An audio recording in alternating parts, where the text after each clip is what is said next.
अस्सलाम वालेकुम स्टूडेंट्स।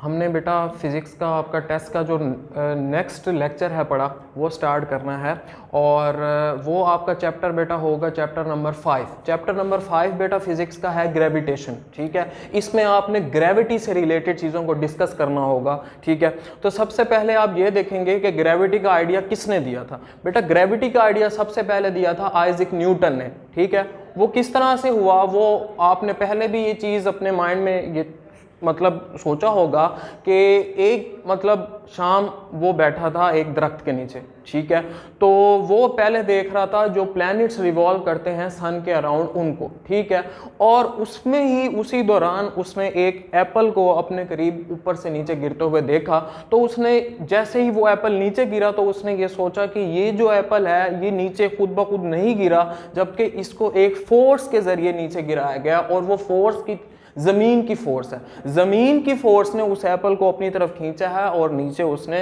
गिराया है। ठीक है, और उसने बेटा उस फोर्स का नाम दिया था उसे ग्रेविटी। ठीक है, तो ग्रेविटी का जो आइडिया था सबसे पहले आइजैक न्यूटन ने दिया था और इस तरह से उसने उस फोर्स को ग्रेविटी बोला था। अब ये आइडिया उसने कब दिया था? 1665 के अंदर उसने ये आइडिया दिया था। ठीक है बेटा, ये दोनों क्वेश्चन जो हैं आपसे एमसीक्यूज या शॉर्ट क्वेश्चन में पूछे जा सकते हैं कि सबसे पहले ग्रेविटी का आइडिया किसने दिया था और कब दिया था। ठीक है, तो आइजैक न्यूटन ने आइडिया दिया था और 1665 में आइडिया दिया था। उसके बाद नेक्स्ट आपसे ये शॉर्ट क्वेश्चन पूछा जा सकता है कि ग्रेविटेशनल फोर्स क्या होती है या फोर्स ऑफ ग्रेविटी क्या होती है।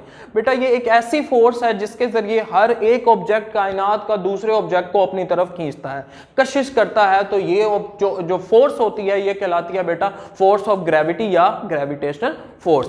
तो वही चीज, the force due to which every body of the universe attracts every other body is called force of gravity या ग्रेविटेशनल फोर्स। तो ये फोर्स जो है इसे रिप्रेजेंट करते हैं बेटा Fg से। इस फोर्स को आप रिप्रेजेंट करते हैं Fg से, और ये फोर्स याद रखिएगा हमेशा दो मासेस के दरमियान होगी।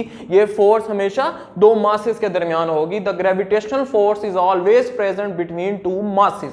ठीक है, उसके बाद नेक्स्ट आपका टॉपिक है law of gravitation. Law of gravitation बेटा लॉन्ग क्वेश्चन के पॉइंट ऑफ व्यू से बहुत ज्यादा इंपॉर्टेंट है। ठीक है, तो सबसे पहले हम ये देखेंगे कि ये लॉ ऑफ ग्रेविटेशन किसने दिया था। लॉ ऑफ ग्रेविटेशन बेटा आइजैक न्यूटन ने दिया था, और उस लॉ के बाद ही उसने ये चीज कंफर्म कर दी थी कि कायनात में हर एक जिस्म एक दूसरे जिस्म को अपनी तरफ खींचता है। जिस फोर्स से वो एक दूसरे को अपनी तरफ खींचते हैं तो वो फोर्स जो है उन दोनों के मासेस के प्रोडक्ट के डायरेक्टली प्रोपोर्शनल होगी, और उन दोनों के दरमियान जो डिस्टेंस है उसके स्क्वायर के इनवर्सली प्रोपोर्शनल होगी। ठीक है, तो सबसे पहले हम इसकी स्टेटमेंट पे आएंगे कि every body in the universe attracts every other body towards itself with a force. This force is directly proportional to the product of their masses and inversely proportional to the square of the distance between their centers. यानी कि उन दोनों objects के masses के दरमियान का जो centre है उसके वो इनवर्सली प्रोपोर्शनल होगी। ठीक है, उसके बाद नेक्स्ट है इसकी एक्सप्लेनेशन। यही जो बात हमने यहाँ पे की है इसको एक्सप्लेन करना है कि क्या वाकई ही इस तरह से होता है या नहीं। बेटा कंसीडर कर लें दो मासेस। ठीक है, consider two masses of mass m1 and m2, यानी दो बॉडीज आपने कंसीडर की जिनका मास आपने क्या लिया m1 और m2 लिया। उन दोनों मासेस के सेंटर्स के दरमियान का जो डिस्टेंस है वो है स्मॉल d। ठीक है, वो आपने यहाँ पे कंसीडर कर लिया। अब आप ये देख सकते हैं डायग्राम से कि दोनों मासेस जो हैं बेटा वो बिल्कुल एक दूसरे के साथ सिमेट्रिकल नहीं है, यानी कि ये वाला मास जो है वो बड़ा है और ये वाला मास जो है वो स्मॉल है। ठीक है, लेकिन ये दोनों मासेस एक दूसरे को अपनी तरफ अट्रैक्ट करेंगे according to law of gravitation, जो कि आपने अभी सुना कि जो मास है एक हर ऑब्जेक्ट इस कायनात में दूसरे ऑब्जेक्ट को छुआ वो कैसे ही क्यों नहीं है, एक दूसरे से छोटे हैं एक दूसरे से बड़े हैं, दोनों इक्वल हैं, वो हमेशा एक दूसरे को अपनी तरफ अट्रैक्ट करेंगे एक फोर्स के साथ, और उसे आपने नाम दिया फोर्स ऑफ ग्रेविटी का। तो यहां पे भी बेटा आपने वही कंसीडर कर लिया, ये दो मासेस कंसीडर कर लिए। इन दोनों मासेस के ऊपर जो फोर्सेस लग रही हैं वो ये है, ये वो फोर्स है जो इसके ऊपर लगाई जा रही है, ये इसे अपनी तरफ खींच रहा है, और ये वो वाली फोर्स है रिएक्शन की, ये एक्शन कर रहा है उसके ऊपर,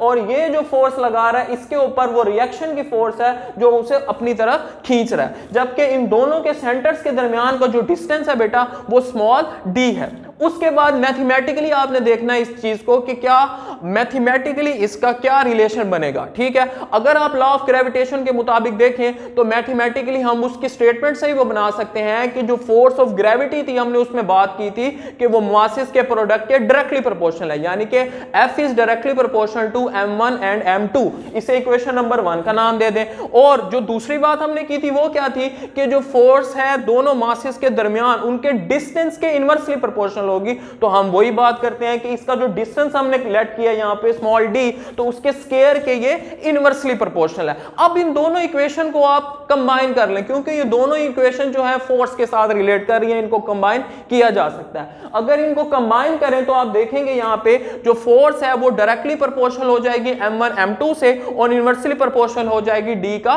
स्क्वायर से। जैसे ही प्रोपोर्शनैलिटी को आप खत्म करेंगे कोई ना कोई कांस्टेंट आएगा, आपको पता है, ठीक है।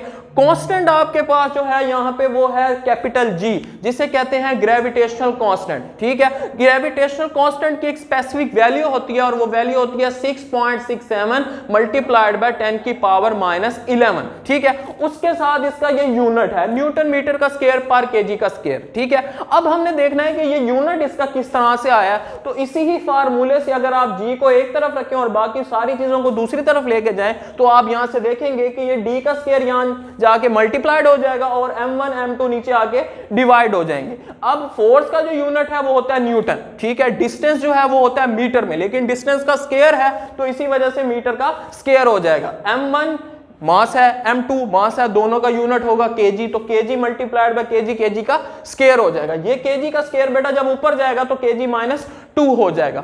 अब बेटा आप ये देखें कि आगे अब ये g की जो वैल्यू है इससे एक क्वेश्चन अराइज होता है कि g की वैल्यू हमें फील क्यों नहीं होती। G की वैल्यू है बेटा बहुत ज्यादा स्मॉल, ठीक है।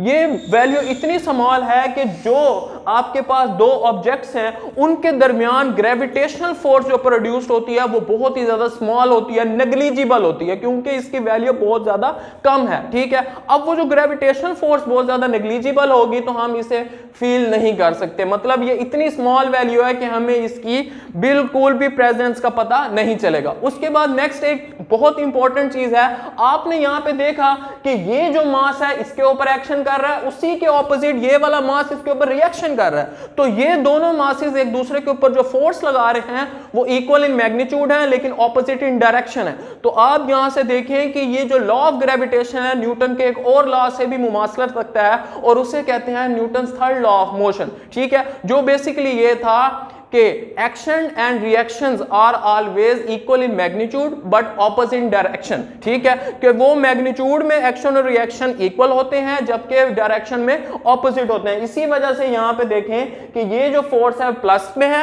ठीक है, यानी मैग्नीट्यूड यहां भी फोर्स का F है और यहां भी F है, जबकि डायरेक्शन ऑपोजिट होने की वजह से यहां पे फोर्स के साथ नेगेटिव साइन शो कराया गया। तो ये बात आप MCQs के लिए माइंड में रखिएगा कि ये जो न्यूटन का लॉ ऑफ ग्रेविटेशन है ये न्यूटन के थर्ड लॉ मोशन के साथ मुमासलत रखता है।